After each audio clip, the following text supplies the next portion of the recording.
Assalamu alaikum wa rahmatullahi ta'ala wa barkatu.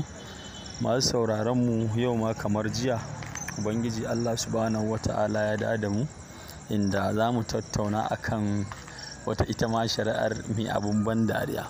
Ku yi haƙuri masu sauraro, ban fiye son tofa albarkacin bakina akan wannan matsalar ba, sai dai don ta zama dole. Domin duk kes ɗin da aka ce yana gaban kotu, ya kamata ka ɗan yi wa kotu uzuri, amma wannan mutanen kotukan da suka yi mana shari'a kotuna guda uku, kotun da muka yi shari'a ta Tarauni ta farko, da wadda ta yi ta Kura Madubi garin Malam, da wadda aka yi a yanzu ta hukuncin karamar hukumar Kumbotso. Wannan abubuwa ba komai bane sai wasan kwaikwayo, kuma insha Allahu wannan dama tamu da aka kwaci sai mun dade ita. Wannan takaddama da ta faru tsakanin Dankawu da Mannir Babba dan Agundi, ina so in dan ja hankalinmu mu mabiya da masoya injiniya Dr. Rabi Musa Kwankwaso, kuma masoya jam'iyyar NNPP ku tuna wannan kes ɗin da aka yi ba yanzu ne farkon sa ba, an yi shi a baya.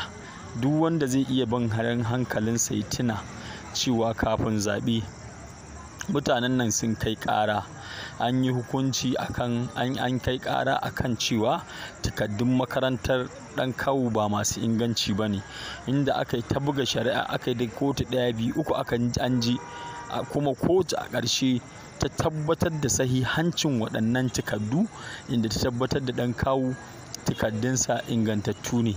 Sai kuma yau rana tsaka sai muka ji wani sabon hukunci. To abin tambayar shine, ita wannan kotu da sauke wannan zaɓe bincike ne ba ta yi ba, ko kuma tana nufin waccan kotun ba daidai ta yi ba ne?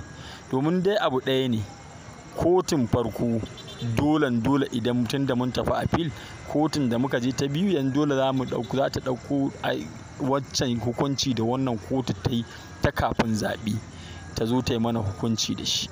Wannan abun kawai ina kallo kawai mu jira lokaci ne, kuma wata jarabta ce da Allah ya mana, kuma sai Allah ya yarda da imaninka zai jarabce ka. Domin su ko jarabtar tasu ma Allah na tuba dai an jarabce su da baƙin jini. Yau an jarabce shi da baƙin jini, inda duk inda suka doso jama'a ba sa so, sun zama me zan ce maka, mujiya mai baƙin jini, ko in ce jaɓa sarkin wari. Duk inda kika gilma sai a toshe hanci. To waɗannan abubuwan su ne dai mai bibiyar mu a wannan kafa ya sani, ko kuma ma dukkan al'umma, amma ka samu ka tura wa 'yan uwanmu duk inda suke su kai, har su ɗin ma ka tura musu su ji. Wannan hukuncin an yi shi a baya, kotu ta tabbatar da ingancin takaddun Dankawu.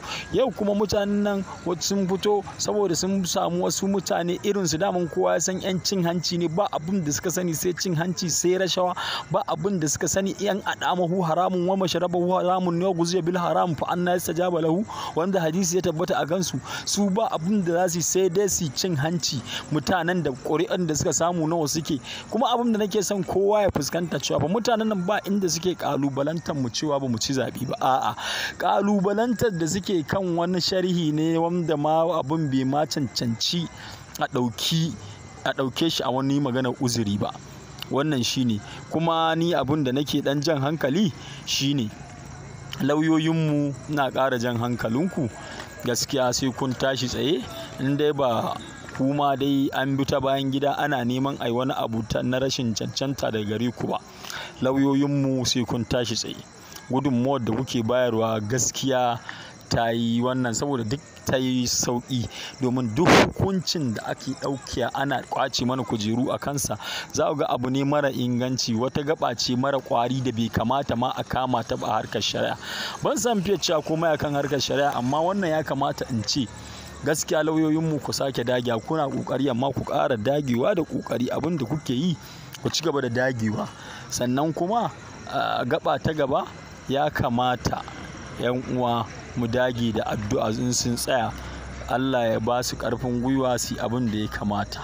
Wannan shine a takaice abin da zan iya cewa, amma wannan hukuncin ni a gani na ƙware hukunci ne wanda mai wuri zai zo, mai wuri ya zo, mai tabarma ya naɗe. Dankawu zai dawo, Yarima zai dawo, Yusuf Dattizi da insha Allah. Wassalamu alaikum wa rahmatullahi ta'ala.